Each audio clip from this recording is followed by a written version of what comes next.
ကုမ္ပဏီထူထောင်သူတွေဟာတခါတလေမှာယင်းနှီးမြုပ်နှံသူတွေစီကနေလျှို့ဝှက်ချက်တွေဒါမှမဟုတ်ဖြည့်ရှင်းနည်းတွေရလိမ့်မယ်လို့ထင်တတ်ကြပါတယ်။ဒါပေမဲ့အမှန်တကယ်တော့ကိုယ့်ကုမ္ပဏီအောင်မြင်ဖို့အတွက်အဓိကတာဝန်ဟာကိုယ့်မှာပဲရှိတယ်ဆိုတာသိရပါတယ်။ယင်းနှီးမြုပ်နှံသူတွေရဲ့ကောင်းတဲ့အကြံဉာဏ်တွေရှိသလိုတင့်ကုမ္ပဏီအတွက်မသင့်တော်တဲ့အကြံဉာဏ်တွေလည်းရှိနိုင်ပါတယ်။ပထမဆုံးအနေနဲ့ငွေကြေးနောက်ခံရှိတဲ့ယင်းနှီးမြုပ်နှံသူအမျိုးအစားကိုကြည့်အောင်။ဒီလူတွေဟာငွေကြေးနဲ့ပတ်သက်ရင်ကျွမ်းကျင်ကြပါတယ်။ဒါကြောင့်သူတို့ရဲ့အဖြေတွေကပိုက်ဆံနဲ့ပဲဆက်ဆက်နေတတ်ပါတယ်။ဥပမာကုမ္ပဏီစစားချင်းကာလမှာ9နှစ်စာဘဏ္ဍာရေးခံမှန်းချက်တွေကိုတောင်းဆိုတာမျိုးပါ။ဒီလိုအကြံဉာဏ်မျိုးက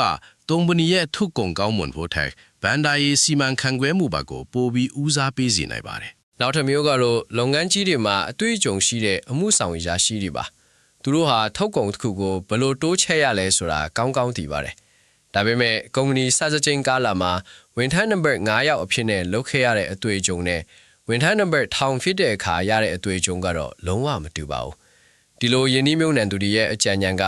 ကုမ္ပဏီကိုစနစ်တကျတည်ဆောက်ဖို့နဲ့အမှုဆောင်ရာရှိတွေအစောပိုင်းမှာခန့်အပ်ဖို့ကိုအားပေးတတ်ပါတယ်။တချို့ယင်းနှီးမြုပ်နှံသူတွေကတော့နီးပညာမဟုတ်တဲ့စီးပွားရေးလုပ်ငန်းတွေဥပမာအိမ်ချမ်းမြေဒါမှမဟုတ်လုပ်ငန်းခွဲတွေမှာအောင်မြင်ခဲ့ကြတဲ့လုပ်ငန်းရှင်ဟောင်းတွေဖြစ်ပါတယ်။သူတို့ဟာနီးပညာကုမ္ပဏီတွေကိုယင်းနှီးမြုပ်နှံတဲ့အခါသူတို့ရဲ့နယ်ပယ်ကနီလန်းတွေကိုအသုံးချခြင်းကြပါတယ်။ဒါကြောင့်မကျင့်လျော်တဲ့စီကန်းချက်တွေကိုတောင်းဆိုတာမျိုးဒါမှမဟုတ်ကုမ္ပဏီကိုအရန်ထိန်းချုပ်ချင်တာမျိုးတွေဖြစ်တတ်ပါတယ်။နောက်ထပ်ယင်းနှီးမြုပ်နှံသူအမျိုးအစားကတော့အစောပိုင်းအဆင့်ယင်းနှီးမြုပ်နှံသူတွေပဲဖြစ်ပါတယ်။ဒီလူတွေကသူတို့ရဲ့လုပ်ငန်းအတွေ့အကြုံကိုအမြန်ဆုံးသက်သေပြခြင်းကြတယ်။သူတို့ရဲ့အဓိကရည်မှန်းချက်ကတော့ကိုယင်းနှီးမြုပ်နှံထားတဲ့ကုမ္ပဏီတွေရန်ပုံငွေထက်ရပြီးသူတို့ရဲ့ယင်းနှီးမြုပ်နှံမှုတန်ဖိုးတက်လာဖို့ဖြစ်ပါတယ်။ဒီတော့ကုမ္ပဏီမှာပြဿနာရှိနေရင်တောင်ရန်ပုံငွေထက်ရှာဖို့အမြဲတိုက်တွန်းတတ်တာကိုတွေ့ရပါတယ်။တော်စာရှိသူဒါမှမဟုတ်နာမည်ကြီးတဲ့ယင်းနှီးမြုပ်နှံသူတွေကတော့သူတို့ရဲ့လူမှုကွန်ရက်ဖြန့်ဖြူးမှုကိုအသုံးချတတ်ကြပါတယ်။သူတို့ကကုမ္ပဏီကိုမြင့်တင်ပေးဖို့အကြံပေးဒါမှမဟုတ် share ရတဲ့တောင်းတကြပါတယ်။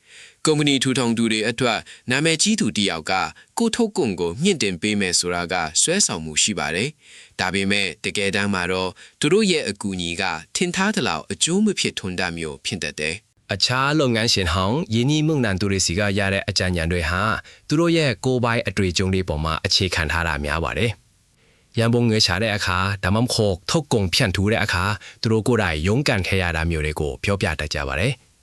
ဒီအကြံဉာဏ်တွေကအဖိုးကန်ပေမဲ့ကိုယ့်ကုမ္ပဏီကလည်းအမြဲတမ်းအန်ဝင်ခွင့်ကြဖြစ်ချင်မှဖြစ်ပါလိမ့်မယ်။နောက်ဆုံးမျိုးစားကတော့အတွေ့အကြုံလူနယ်သေးတဲ့ယင်းနှီးမြုပ်နှံသူတွေပါ။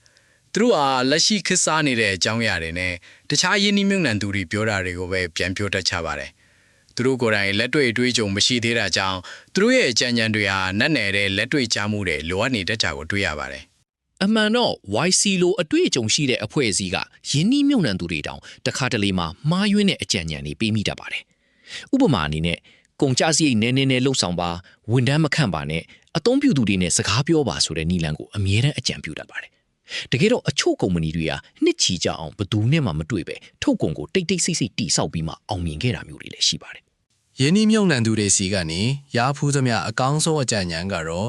ရှုပ်ထွေးနေတဲ့ပြဿနာတွေကိုရိုးရှင်အောင်ကူညီပေးနိုင်တာပါပဲ။ဘာတွေအဆင်ပြေနေပြီးဘာတွေမားနေတယ်ဆိုတာကိုပြင်ပကနေကြည့်ပြီးရှင်းရှင်းလင်းလင်းပြောပြပေးနိုင်တာဖြစ်ပါတယ်။တခါလေမှာယင်းနှီးမြုပ်နှံသူတွေဟာဖြည့်ရှင်းလေးကိုတိုက်ရိုက်မပေးပဲပြဿနာရဲ့အရင်းအမြစ်ကိုပဲထောက်ပြပေးတတ်ပါတယ်။နောက်ဆုံးမှာတော့ကုမ္ပဏီထူထောင်သူတယောက်အနေနဲ့ကိုယ်ကုမ္ပဏီရဲ့အောင်မြင်မှုအတွက်ကိုယ်တိုင်ပဲအဓိကတာဝန်ယူရမှာဖြစ်ပါတယ်။ယင်းနှီးမြုပ်နှံသူတွေရဲ့အကြံဉာဏ်တွေကိုဘယ်လိုအကောင်းဆုံးအသုံးချရမလဲဆိုတာကိုကိုယ်တိုင်ပဲစဉ်းစားဆုံးဖြတ်ရပါလိမ့်မယ်။ဘယ်သူမှတင့်ကိုအောင်မြင်မှုလမ်းကြောင်းကိုအတိအကျပြောပြပေးနိုင်မှာမဟုတ်ပါဘူး။ဒါကြောင့်ဒီလိုဆုံးဖြတ်နိုင်စွမ်းဟာကုမ္ပဏီထူထောင်သူတိုင်းအတွက်အရေးကြီးတဲ့စွမ်းရည်တစ်ခုဖြစ်ပါတယ်။